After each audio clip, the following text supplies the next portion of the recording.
নজর রাখবো পরবর্তী সংবাদে। যাত্রীবাহী এক গাড়ির তাণ্ডবে জেরে আহত হয়েছেন দুজন যাত্রী, এমনটাই খবর পাওয়া যাচ্ছে এবং সেই সঙ্গে আহত ব্যক্তিরা বর্তমানে হাসপাতালে চিকিৎসাধীন। এবং এই ঘটনাটি ঘটেছে বুধবার দুপুর নাগাদ বিশালগড় দ্বাদশ শ্রেণী বিদ্যালয়ের সামনে।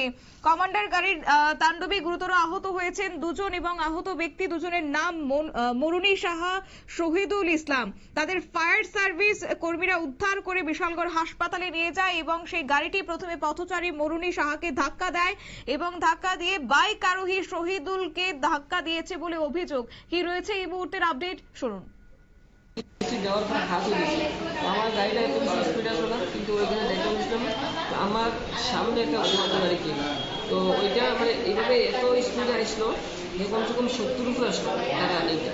তো হঠাৎ করে আমার বাড়ি দিচ্ছে, বাড়িতে সাথে সাথে ওই মহিলাটা আসলো, মহিলা বেশি কথা বলে বসে আমার বেশি কিছু আলহামদুলিল্লাহ এইভাবে একটু ঠিক হয়েছে। আপনারা কতজন আহত হয়েছেন এখন?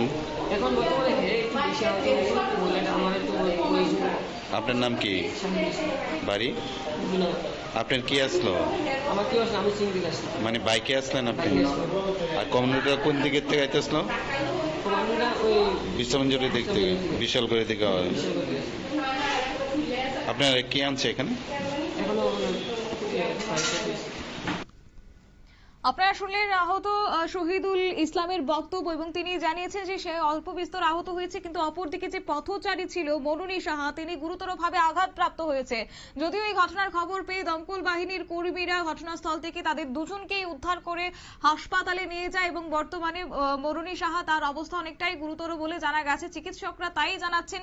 তবে হ্যাঁ, অপরদিকে বিশালগড়ের এই যে এলাকাটি, বিশালগড় থানাধীন বিশালগড় দ্বাদশ শ্রেণী বিদ্যালয়ের সামনে প্রায় প্রতিনিয়ত প্রত্যেক দিন একই ধরনের ঘটনা ঘটে যাচ্ছে, দ্রুত গতিতে যানবাহন যাচ্ছে এবং যার ফলে রীতিমতো এই একের পর এক দুর্ঘটনা ঘটছে।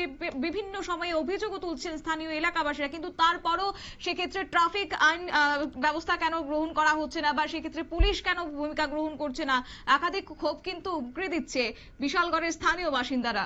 সংবাদ আপাতত এই পর্যন্তই। পরবর্তী আপডেটের জন্য চোখ রাখুন শুধুমাত্র নিউজ ভ্যানগার্ডের পর্দায়। নমস্কার।